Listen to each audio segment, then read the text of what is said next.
Da vam pokažem bre sramotu 20. veka.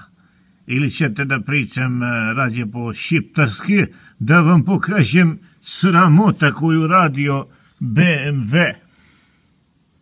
Dragi moji prijatelji, evo ovdje vidimo ljanac u motor koji može da drži bez problem. Vidimo taj ljanac, bez problem može da drži 1000 konja. 1400 konja imao ga Daniel Kakoške u svoj VR6.